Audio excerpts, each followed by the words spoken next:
Hi, everybody. This is Tony Heil with the ALS United Mid-Atlantic Goals podcast. If you've listened to our podcast in the past few weeks, you know that we have shared different perspectives on ALS and science in general.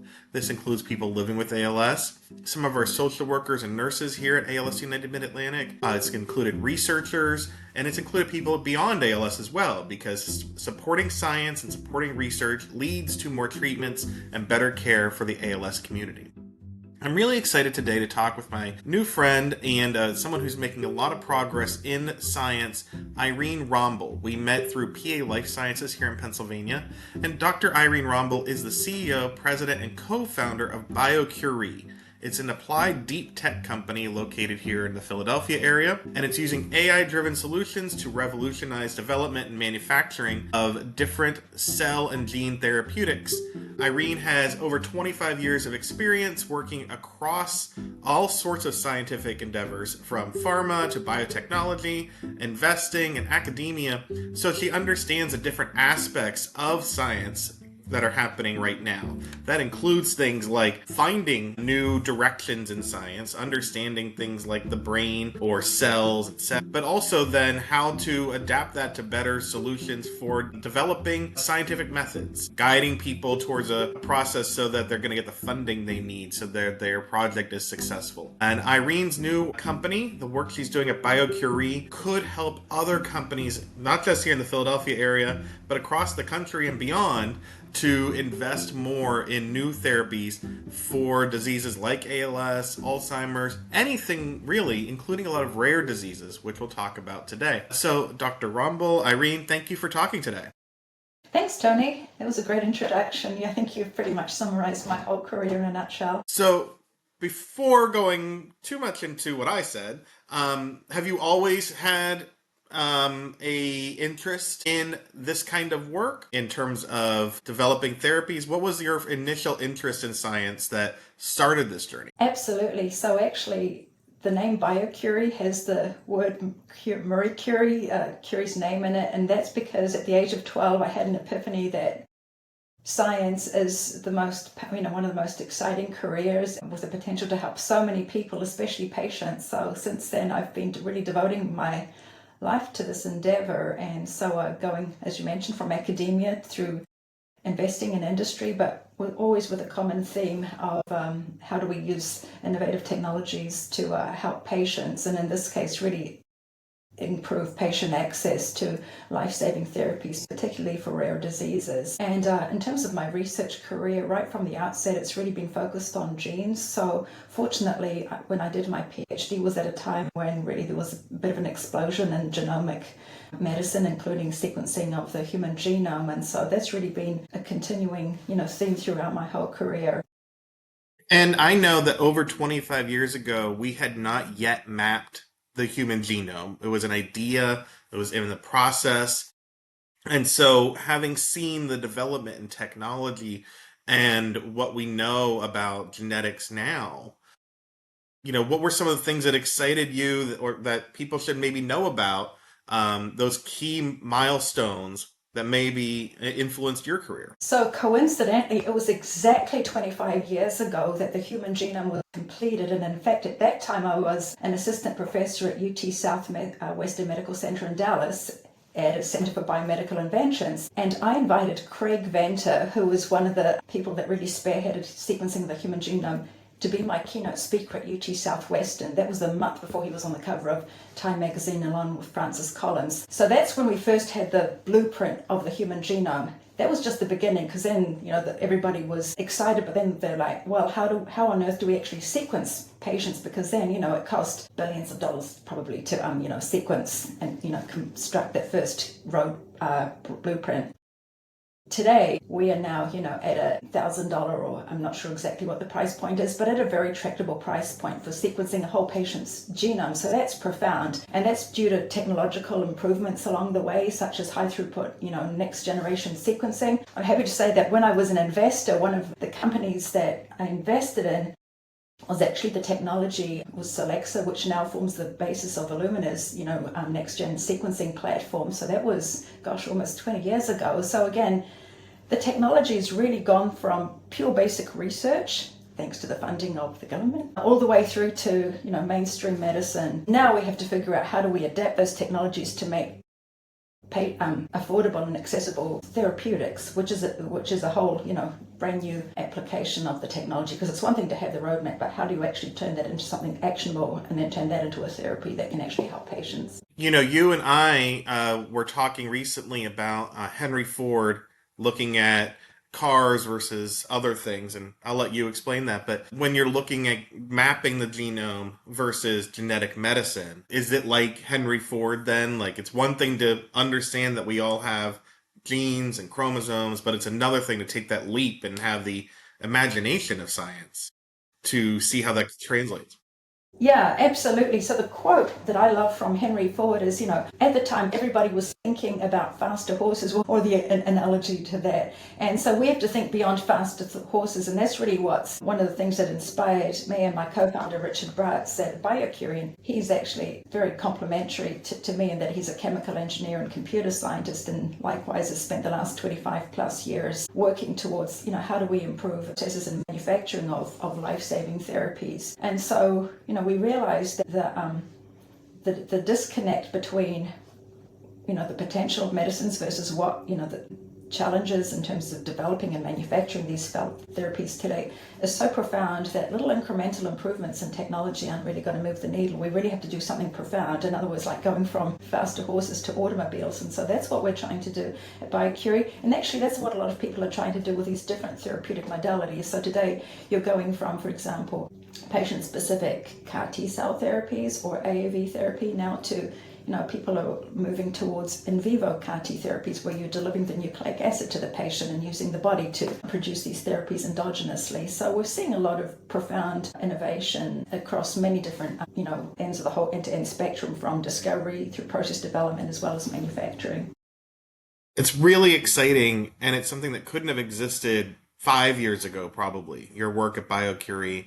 So I want to get into the problems you're trying to solve and how you're doing it. But before I do that, explain in a minute or two, what is BioCurie, the company that you're founding? Yeah, so we're actually a software company, and so it was exactly almost 5 years ago that Richard and I had the epiphany that we can leverage our really big data, AI, etc., to transform cell and gene therapy development and manufacturing. That was before AI was really hot, and it's kind of annoying that now it's become a buzzword, because it's so overhyped that unfortunately it detracts from some of the real value. A lot of people simplify it, oversimplify it. For example, people use it synonymously with generative AI, which is just one teeny weeny little piece of AI which does not apply to what we do at all. But nonetheless, we have that powerful technology, in addition to this beautiful convergence with all the large amounts of data that's coming from, for example, high throughput sensors and multi-omics, high throughput image analysis. So, all of that beautiful data has been untapped thus far. So now we can actually turn it into something that's actionable and meaningful. Although in our case, when it comes to cell and gene therapy development, the data are still not large. They're really quite small and sparse and quite ugly from a modeling standpoint. So we had to invent a technology that deals with very little sparse, ugly data sets that is perfectly amenable to cell and gene therapy development and manufacturing. So that's really what we've invented the last few years. So like I said, incremental's not going to cut it. We really wanted to have something where we could have a major impact, X 100, X 1000, X or more improvements in productivity. AI, as you're saying, is not just AI. It's not like if I say I want to use AI to do this, there's AI to help me fix my grammar, there's AI to help me figure out cooking, and there's AI to help me with other things at work. But you can't just like go to an AI program and now you're doing genetic research. Exactly. It's a giant. It's basically a catch-all that encompasses a lot of different types of mathematical modeling. And so one of the things that you have talked about with BioCurie is that current genetic medicine is slow and expensive. Why is current genomic medicine, that is, why is the manufacturing of genetic therapies slow and expensive? Yeah, so that goes to the actual what are called the therapeutic modalities themselves. That is the molecular structures that are the medicines. So if you think about traditional medicine, first you start off with small molecules. Those are very simple molecule structures, so they might have, maybe a couple of dozen atoms, or below 100. Then you get to antibodies, which are a little bit more complex. Small molecules, biologics. They're fairly mature technologies, and they're fairly, the processes to develop them and manufacture them pretty well commoditized. So there's always room for some incremental improvements, but those have been established over many, many decades, even antibodies over the last 25 years. And in fact, 25 years ago, actually, this was again when I was in the investor space, I remember people were, wringing their hands saying, oh my God, there's not enough capacity for antibodies, we can't keep up. And, the cost of goods was quite significant, and certainly not commercially viable for widespread adoption of these therapies. And yet, technology improved slowly but surely, and today they're part of mainstream medicine, and people have got access to these amazing life-changing antibodies. Now, when it comes to gene therapies, typically such as viral vectors, now you're looking at orders of magnitude more complexity, both in the molecular structure as well as in the processes to make them. And then for cell therapies, that's even more orders of magnitude more complex. And what that means is that the actual manufacturing processes are very, very challenging, right? There are so many different steps, so it's expensive. It's hard to characterize because you have to capture a lot of different information along the steps, and then, so there's a lot of room for error, and it's very costly because the more steps you have, the more complex your manufacturing, and the scalability, the efficiency, cost, all of those factors are really challenging, which cumulatively means that, today we've got life-saving therapies, but the current price tags are anything from, about $400,000 to $500,000 for a cell therapy, all the way to the most expensive gene therapies now over $4 million. Those are, that's not because the companies are making giant profits. They're not. It's barely recouping the cost of research. It's just, it's so astronomically high to develop them and to make them. And so everybody's motivated. Industry's motivated. Patients and payers are motivated for us to solve this problem. And that's really what drives me, is to really, how do we turn these niche medicines into mainstream medicines so that everybody can have access that needs them. As you're speaking, it reminds me of thousands of years ago, medicine, or even hundreds of years ago. Medicine would be that you found out that if you had a burn, you could use this plant to soothe the burn. Or if you had some disease, you could take this one treatment that might come from a plant or something you ate, and maybe that eased your bad feelings, cured your headache, or did this or that. There's a great book that's out now called Everything is Tuberculosis, which is not a disease that was from hundreds of years. It feels like it was forever ago, but there's still Well, it's people not. My today. grandfather actually in Poland died of tuberculosis, so it's not that distant. Right. It feels that way to a lot of people because medicine has advanced so quickly. But the way you test genomic medicine for efficacy is a lot harder than testing for just a normal therapy that you would just test a drug treatment, right? Like it's just more difficult to test and verify that it's the right method. Well, actually, the good thing about genetic diseases such as ALS is that they're more genetically tractable than something like cardiovascular disease, which is so multifactorial that it's hard to find any single gene that has a major causative effect. So here, that's one of the nice things, I guess there's a nice thing about these diseases, is that you can pinpoint the mutation and then develop a therapy that particularly addresses that mutation, or a handful of mutations. So that's the good part. The hard part is, as I mentioned, the actual therapies to address genetic diseases are quite challenging, and so that's the conundrum. The good thing is that because these diseases are more genetically tractable, the clinical trials can in theory be much faster and smaller because you can pre-stratify the patients based on their genomic sequence, and so that's great. And then you can often monitor the diseases more readily than for, say, a disease such as, say, an autoimmune disease, which is very, very challenging to monitor, let alone diagnose. That's the yes, the more tractable part of things like neurodegenerative diseases like ALS. The tricky part is it's it is neuro and muscular, so that's from a medical standpoint.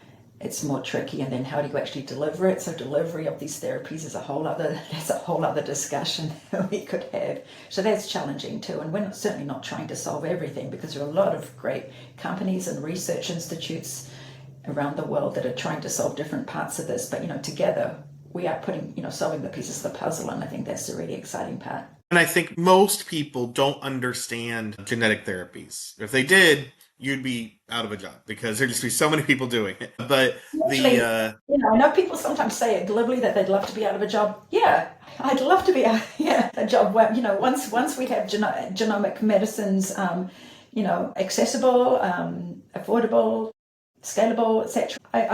That's exactly what I want. But that's, it's going to take a while for us to get there. But science is moving really, really quickly. I mean, for AI, we talk about, hyper Moore's law, and that it's, even much, much faster than Moore's law. I'm hoping to see the same with genomic medicine. And in fact, I'm on my way. I'm going to DC later today for a cell and gene therapy summit, and I made a slide which shows the timeline of when different therapies have been approved. And you've got Carvykti, it's Kymriah, the first CAR T cell therapy approved in 2012. Then we've got Luxturna a few years later, that's about 2017. That's the first gene therapy for a retinal disease that causes blindness.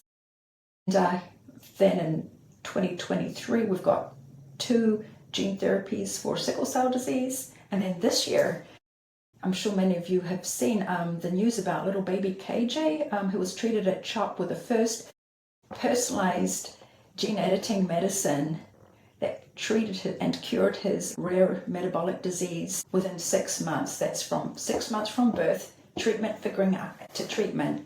That's really profound. Now, if we can scale it up and make that accessible to everybody, that will be amazing. So that's just been done in like 13 years, right? That's profound. Yeah, it's especially profound. Like we just mentioned, tuberculosis. It took a long time to develop some therapies for that because medicine, the technology in the medical fields was far below what it is now. Just Well, even the sharing of science. So the speed at which yeah, this can progress is a lot different than at any time in human history. it is. And just to set the record straight, there is still no good. There's no cure for tuberculosis. There is no good treatment for it. I mean, mycobacterium, tuberculosis is a really very tricky pathogen. So, so it's these things. That's like I can pinpoint the mutations much more readily. So there is a greater possibility of treatment once because it's easier to understand this disease. And so the future of this could be that, because you mentioned baby KJ, that in the future you could know that we have genetic therapies for 15 different diseases. You could check those at an early age and address them in the first year of life decades before you may be impacted by them. And, it may cost money, but it would also save you millions of dollars in care and other treatments later in life and insurance as well. So there's a very exciting future for genetic therapies that is not as out of reach as shows like Star Trek may have seemed decades ago. Yeah, no, actually, that's exactly right. So if we could, the earlier we sequence patients, ideally infants, the better, because even from a pure pharmacoeconomic standpoint, that makes sense. It would be you'd end up saving money the earlier you could sequence and then preempt those diseases. Of course, that presupposes that you've got some kind of actionable therapy that could address those diseases, because I know some people love to know, for example, what their genome is, what genomic sequences and what mutations that they have, but I like to have actionable information. So, for example, if I know that I have a disease, so I know, for example, I've got Alzheimer's in my family, I don't want to get treated unless I know that there's a therapy. I mean, I don't want to get rather diagnosed unless I know that there's some kind of therapeutic pathway forward. So, that's my personal philosophy. We have to have some kind of actionable information about all of these. Otherwise, it's just data for data's sake. So so that's what we're working towards. But I think, as you say, once there is a sufficient number of therapeutics to address these different mutations, then absolutely we could justify having sequencing of infants. just like we will have PKU tests at birth, right, for phenylketonuria, little blood-based prick. So, what does your work at BioCurie do? Do you just have a template and then other drug companies or research facilities come to you? How does you see that work at BioCurie partnering and helping the advancement of the research around the world? So actually, what we've done is invented and developed a scalable software platform that can address different types of the genomic modalities, so such as viral vectors like AAV, cell therapies, and nucleic acids such as RNA therapies. So to make all of that into an intelligent, useful AI platform that lab researchers and developers and manufacturers can use, we've had to basically build in decades and decades of knowledge into the platform so that somebody like myself, I'm a biochemist, a molecular biologist, don't know how to code, I don't care to learn how to code or do AI in the near future, but basically I'm very motivated to be able to develop it and make a drug. Our platform allows somebody like myself to go in and click some buttons and say, okay, I want to optimize my yield, or say minimize my time, or maximize the full to empty capsid ratio in the case of AAV.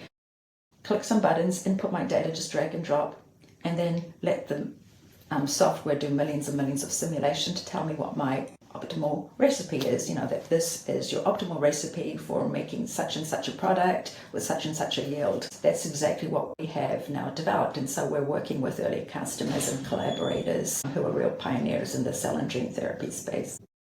And part of what makes your company beneficial to science is that a lot of scientists, researchers, people who are even participants in research, like if you have a disease like ALS or Parkinson's, you may feel skeptical about AI because, as you said, there's so much garbage in the AI world. There's different kinds of AI, but you can bring a more trusted software where someone can say, okay, this is created by some people who are only putting good information in and keeping the bad information out, so it doesn't look like I'm saying to AI, pick the next Super Bowl winners, and it's picking someone from New Mexico that doesn't have a Super Bowl team. It's all stuff that's useful. Exactly, and that really goes to the deep subject matter expertise of the team, and also the credibility really of, for example, Richard Bratz, my co-founder.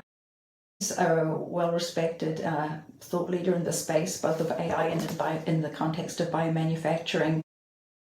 In fact, he's about to, in about a week or two, get a Lifetime Achievement Award from the AICHE, which is the big chemical engineering society. So again, there's that credibility and likewise, I give a lot of talks. I've given talks to actually at various organizations. That's why I'm going to DC now to give a talk on AI-driven decision making for cell and gene therapy manufacturing. And quite a bit, what I do try to communicate is the limitations of the data and all the pitfalls of applying AI, because in order to understand the true, benefits, you really have to understand the pitfalls and know how to navigate them. So that's really, I see myself as a truth teller. I mean, funnily, I was at the BioFuture conference in New York last week, and somebody afterwards came up and said, you seem like a skeptic. And I said, no, I'm just telling it like it is. And he said, you're right, you're a truth teller. So yeah, that's my role as a truth teller, I feel, because I have to, you have to understand the limitations in order to say, oh,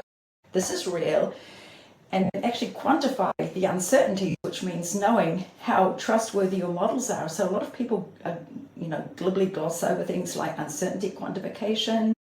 To us, that's really fundamental to knowing how trustworthy your models are. And as you were saying to me recently, one of the benefits of BioCurie and working to help researchers to advance their science and then to create for therapy production is that it would greatly reduce costs for producing new genomic therapies. How would your work reduce costs? And then the benefit of that is that there's possible greater investment into rare diseases, not just ALS.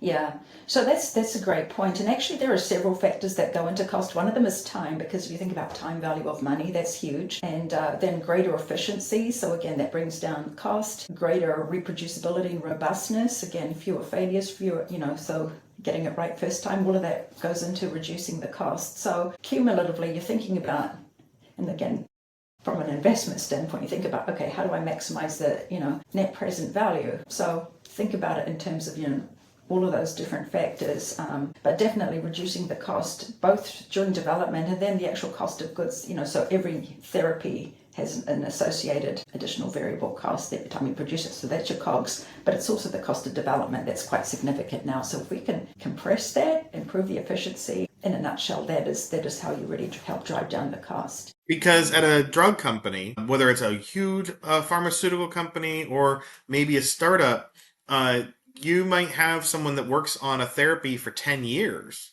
and it's not produced for 10 years, even though you have some good data.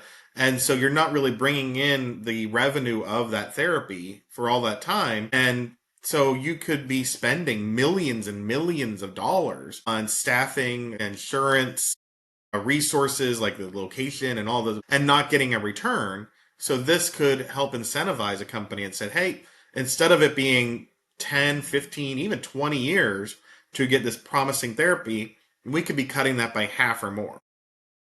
So where our technology starts is from preclinical development onwards. So first there's the discovery piece. So sometimes it's basic. Sometimes it starts in academia and it's basic research, and then it goes more into more traditional drug discovery, and you identify your candidate, then you do lead optimization. Then you go into preclinical development and clinical development onwards. So we don't accelerate that first piece, and there are a lot of great AI companies now that are working on that. So far, I think the ROI has not been great because it hasn't been shown to be significantly better than just old basic research using traditional techniques, but we'll see. But where we do start is from preclinical development onward through the whole life of the product. And so that's the part that you can accelerate. And one of the things, again, if we can help accelerate time to clinic and have the best process at launch, and then also and then get approved, it helps de-risk your regulatory risk as well. And then during commercial production, if we can make that more efficient, fewer batch failures or therapy failures, and have it more efficient, again, that's, you sort of have that value throughout the whole of the life of the product post preclinical development. And one of the things that we're seeing is that a lot of companies in this space, again, because of the complexity, or sometimes get FDA holds due to the manufacturing or CMC issues, and so that really derails programs quite significantly in terms of the timing and the cost. I think one of the biggest sort of manifestations is if you look for publicly traded companies, on the day that you see bad CMC news, you see the stock price just go down significantly, and then so that's just an indication of how much value is being lost in the eyes of investors due to that CMC hold. So that's real value lost. And if you think about the time of that hold, that's taking away from the time that you could be on the market helping patients, generating revenue. And of course, once you start doing that, then it becomes a virtuous cycle, because then companies invest more in these advanced genomic medicines. So it's, like I said, it's that's what we're trying to build towards. And I really want to help accelerate the virtuous cycle part of it, because otherwise, again, putting my former investor hat on, investors hate uncertainty and they have other options, right? So if they don't like cell and gene therapies right now because people have discovered over the last couple of years that it's hard, well, that's not an epiphany to anybody that has been in the space longer than that. So they can move towards ADCs or other kinds of modalities that are the next hot thing. But over the last few months, I've actually seen investors coming back to the cell and gene therapy space because we've had some wins. For example, a couple of weeks ago, we had a UniCure with some fabulous news in phase 3 for Huntington's disease. I mean, that's tremendous. So, I think we're about to see another, I guess, a more mature investment in cell and gene therapy space. And that also sounds like it means that it won't just be the largest companies that have the funds and the time to invest in gene therapies, because smaller organizations who may want to target rare diseases that no one else has really given enough time to, they will have a chance to thrive and adapt and go in a different direction, because there's these new tools through BioCurie that could help a company, a startup or a smaller company, say, hey, it's worth investing the time because now it's not going to take us 20 years. It may be an easier investment to look at these other directions.